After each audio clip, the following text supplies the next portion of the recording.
Assalomu alaykum O'zbekiston. Meniki Octagon 84 turniri ham o'z nihoyasiga yetdi. To'g'ri. Muxlislar juda ham sevib tomosha qiladigan Tyson Gold yutqazdi. Va bundan foydalanib ba'zi bir bayslar, ba'zi bir sport kanallari yoki sportga umuman aloqasi bo'lmagan, tushunmagan insonlar ham juda ham g'alati fikrlar aytyapti.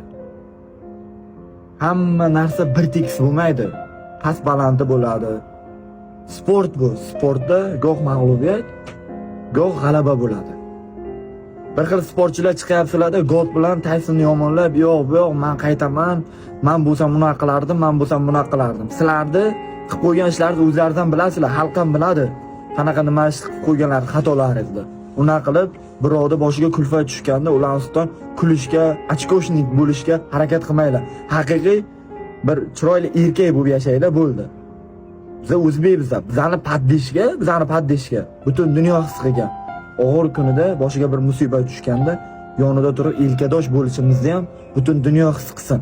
Xudo xolasa Gold qaytadi inshaalloh. O'z xatolari ustida ishlaydi. Tyson dastoyni urishdi. Xudo xolasa bu ham xatolar ustida ishlaydi va hamma xatolarini to'g'rilaydi. Faqat iltimos sizlardan, iltimos. Bu dunyo bir kam dunyo, o'tadi ketadi. Bu bir kam dunyoda bir-birimizga boshimizga musibat tushganda ilkadosh bo'laylik.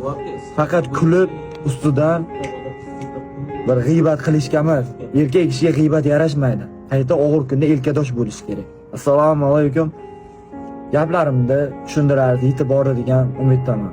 Iltimos sizlardan, iltimos o'zbek xalqimiz yana bir marta birlashaylik. O'zga yurtlar kuladi. Bizani hozirgi vaziyatdagi bir-birimiz ustimizdan g'iybat qilishlarimizga birlashib, bir-birimizni hurmat qilib, og'ir kunimizda ilkadosh bo'laylik.